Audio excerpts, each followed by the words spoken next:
ಒಂದು ದಿನ ದೇವರು ಒಂದು ವಾಟ್ಸ್ಆ್ಯಪ್ ಗುಂಪನ್ನು ಆರಂಭಿಸಿದರು. ಅದಕ್ಕೆ ಜಗತ್ತು ಎಂದು ಹೆಸರಿಟ್ಟರು.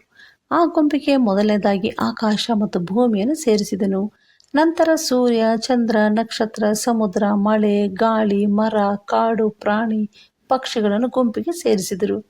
ಕಡೆಯದಾಗಿ ದೇವರ ಮನುಷ್ಯನನ್ನು ಆ ಗುಂಪಿಗೆ ಸೇರಿಸಿದನು.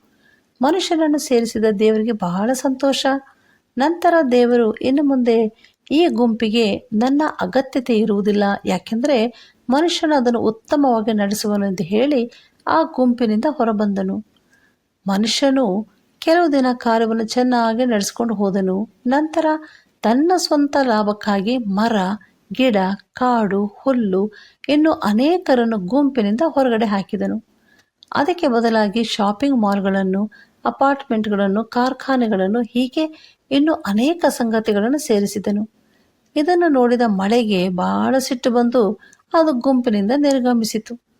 ಇದನ್ನು ನೋಡಿದ ಸೂರ್ಯನು ಸ್ನೇಹಿತರಿಲ್ಲದ ಸ್ಥಳದಲ್ಲಿ ನಾನಿರುವುದಿಲ್ಲ ಅಂತ ಕೋಪಿಸಿಕೊಂಡಿತು. ಆದರೆ ಅದು ಗುಂಪಿನಿಂದ ನಿರ್ಗಮಿಸದೆ ಗುಂಪಿನಲ್ಲೇ ಇದ್ದು ಮನುಷ್ಯನಿಗೆ ತನ್ನ ಕೋಪವನ್ನು ತೋರಿಸತೊಡಗಿತು. ನಿಮಗೆ ಈ ಕತೆ ಅರ್ಥವಾಯ್ತಾ? ಪರಿಸರವನ್ನು ನಾವು ಅಳಿಸಿ ಪರಿಸರದ ಕೋಪಕ್ಕೆ ನಾವು ಗುರಿಯಾಗ್ತಾ ಇದ್ದೇವೆ. ಭೂಮಿಯು, ಅದರ ಸಮಸ್ತವು, ಭೂಲೋಕವು, ಅದರಲ್ಲಿ ವಾಸಿಸುವಗಳು ದೇವರದು ಎಂದು ಬೈಬಲ್ ಹೇಳುತ್ತದೆ. ಹೀಗಾಗಿ ನಾವು ಬುದ್ಧಿವಂತರಾಗಿ ನಮ್ಮ ಪರಿಸರವನ್ನು ಕಾಪಾಡಿಕೊಳ್ಳೋಣ.